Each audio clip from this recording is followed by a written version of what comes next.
ആലുവയിൽ നിന്ന് യുവാക്കളെ തട്ടിക്കൊണ്ടുപോയ കേസിൽ വൻ ട്വിസ്റ്റ്. ഇരകളാക്കപ്പെട്ട അസം സ്വദേശികൾ 3 പേരും സ്വന്തം നാട്ടിലെത്തിയതായി അന്വേഷണ സംഘം കണ്ടെത്തി. പണം വാങ്ങിയ ശേഷം മുക്കുപണ്ടം നൽകി പറ്റിച്ചതിന്റെ വൈരാഗ്യമാണ് കൊണ്ടുപോകാൻ കാരണമെന്നും പോലീസ് പറയുന്നു. സംഭവത്തിൽ ആരും ഇതുവരെ പരാതി നൽകിയിട്ടില്ല.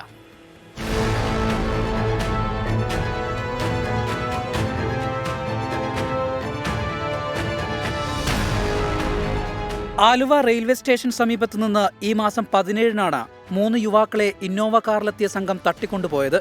പോലീസ് നിരീക്ഷണം ശക്തമാക്കിയതോടെ കാർ തിരുവനന്തപുരത്ത് ഉപേക്ഷിച്ച് പ്രതികളും ഇരകളും കടന്നുകളഞ്ഞു. ഇതോടെയാണ് പോലീസിന് ചിത്രം വ്യക്തമായത്. പ്രതികളും ഇരകളും തമ്മിൽ നേരത്തെ ബന്ധമുണ്ട്. തുടർന്ന് നടത്തിയ അന്വേഷണത്തിൽ നിർണായക വിവരങ്ങൾ പോലീസ് കണ്ടെത്തി. കേസിലെ പ്രതികളിൽ ഒരാളുടെ ബന്ധുവിന്റെ കടയിലാണ് അസം സ്വദേശികൾ ജോലി ചെയ്തിരുന്നത്.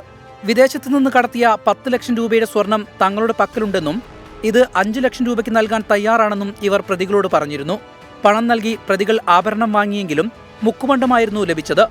ഇതിന്റെ വൈരാഗ്യത്തിലാണ് 3 പേരെ തട്ടിക്കൊണ്ടുപോയി മർദ്ദിച്ച ശേഷം വഴിയിൽ ഉപേക്ഷിച്ചത്. കേസിൽ ഇതുവരെ 3 പ്രതികളെ അറസ്റ്റ് ചെയ്തു. പ്രധാന പ്രതികൾക്കായുള്ള അന്വേഷണം തുടരുകയാണ്. എന്നാൽ അസം സ്വദേശികൾക്ക് പരാതിയില്ലെങ്കിൽ കേസ് തള്ളിപ്പോകാനാണ് സാധ്യത. 24 കൊച്ചി.